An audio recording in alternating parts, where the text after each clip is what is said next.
Bismillahirrahmanirrahim. Bismillahirrahmanirrahim. Assalamualaikum warahmatullahi wabarakatuh. Alhamdulillah, pada hari ini kita melanjutkan pengajian kita masih dalam suratul Baqarah. Awala ya'lamuna anna Allah ya'lamu ma yusirruna wa ma yu'linun. Dan tidakkah mereka tahu bahwa Allah mengetahui apa yang mereka sembunyikan dan apa yang mereka nyatakan. Ayat ini diawali dengan istifham, pertanyaan. Tapi bukan pertanyaan yang memerlukan jawaban. Ya. Bukan pertanyaan yang memerlukan jawaban. Iya atau tidak. Ini namanya istifham taubihi. Jadi pertanyaan yang yang mencela. Emangnya nggak tahu, kira-kira gitu bahasa kita. Kan tahu bahwa Allah Subhanahu wa Ta'ala itu ilmunya menyangkup yang lahir maupun yang batin. Tapi kok masih, Tapi kok masih di depan beda, di belakang beda. Yang disuarakan beda, yang disembunyikan beda. Gitu. Seakan-akan yang dinilai oleh Allah itu hanya yang diomongkan, tapi bukan yang disembunyikan dalam hati. Itu namanya istifham taubihi.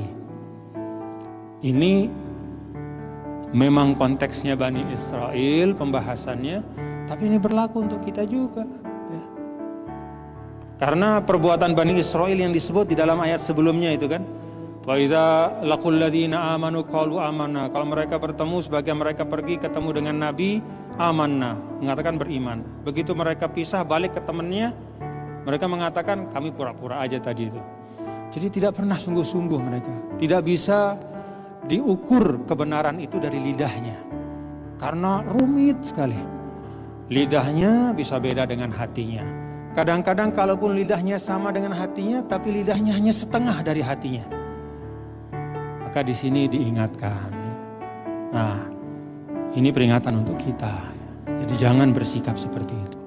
Awala ya'lamuna anna Allah ya'lamu ma yusirrun. Dan tidakkah mereka tahu bahwa Allah mengetahui apa yang mereka sembunyikan? Ay al-kufr, yaitu kekufuran, pengingkaran.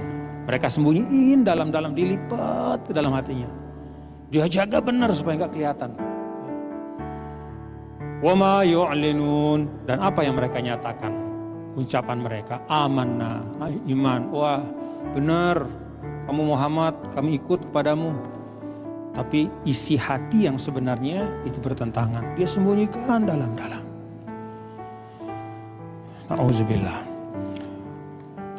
Nah ini pertama ya, pelajaran kepada kita bahwa Allah Maha Tahu. Sia-sia ya kita berbuat sesuatu yang berbeda antara lahir dengan batin kita, karena Allah Maha Tahu. Capek kita. Jadi kalau mau kita sehat, ya, bapak-bapak, saudara, ya apa adanya saja. Ya. Apa adanya dalam arti bahwa kita menyelaraskan antara lahir dan batin kita. Karena manusia itu salah satu yang paling merusak apabila dia bermusuhan dengan dirinya. Dalam arti dia melakukan hal-hal yang dia sendiri tahu bahwa itu tidak baik, tapi dia lakukan. Maka itu menjadi musuh yang merusak dirinya. Allah Maha Tahu ya. Jadi mari kita bangun ya. Kalau orang mengatakan sportivitas, yaitu bagian dari itu.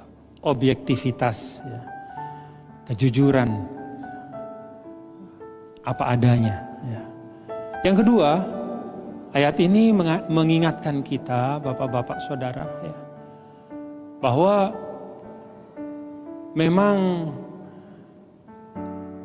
hakikat dari sesuatu itu sering sekali tidak dapat kita ketahui di dunia.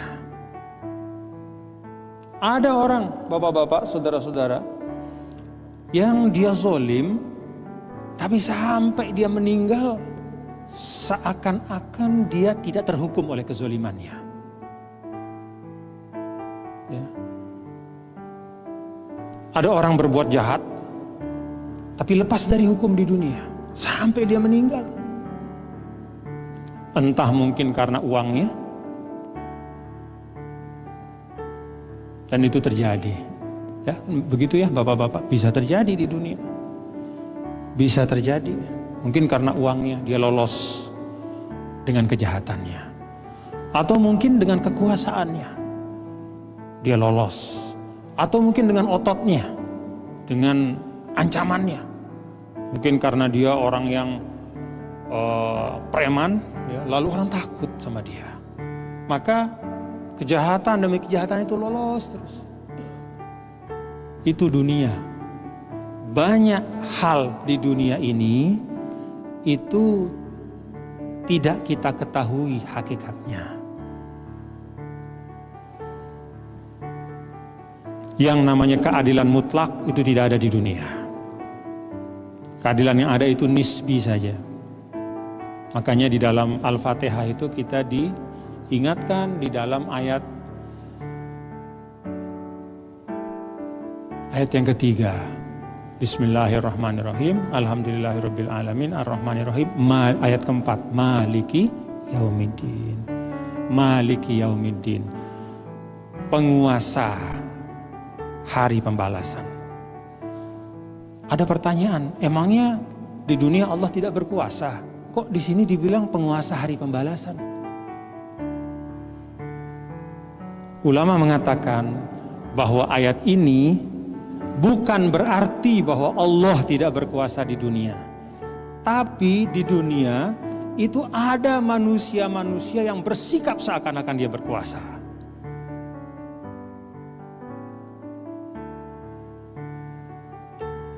Maka kalau di akhirat kelak sudah tidak ada lagi, betul-betul murni. Kalau di dunia ini masih banyak. Bahkan sekian ribu tahun yang lalu dicatat oleh Al-Quran, Ana rabbukumul a'la, itu kata Fir'aun. Saya Tuhanmu yang paling tinggi. Itu kan berlagak berkuasa. Atau rajanya Nabi Ibrahim itu, Ana uhyi wa umit, saya bisa menghidupkan dan mematikan. Jadi di dunia ini masih semeraut. Kekuasaan Allah itu kadang-kadang berusaha ditutup-tutupi, ya, atau disaingi oleh kelakuan manusia. Nah, kita diingatkan, ya, bahwa kehidupan yang hakiki, pertanggungjawaban yang sempurna itu adalah yaumiddin nanti.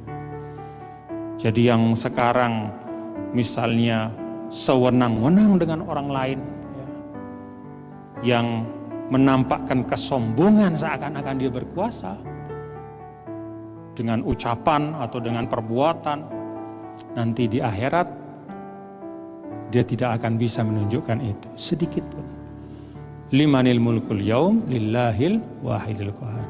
Nah, jadi ayat ini mengingatkan kita, ya, bahwa proses-proses di dunia ini jangan kita gantungkan diri kita, pikiran kita hanya dengan semua yang terjadi di dunia. Ya. Kalau Anda mau mengejar keadilan kemudian belum mendapatkannya, jangan putus asa, karena ada keadilan Allah. Kalau Anda melakukan kezoliman dan belum mendapatkan ganjarannya, jangan bersenang-senang, karena ada pengadilan Allah. Jadi ini ayat memutlakkan Allah dan menisbikan manusia. Kita di dunia ini kadang-kadang, mohon maaf ya, mengaku beriman, tapi kita sering memutlakkan diri kita dan menisbikan Allah. Gaya kita seakan-akan bisa segalanya. Lupa bahwa itu hanya sementara dan sifatnya sangat nisbi.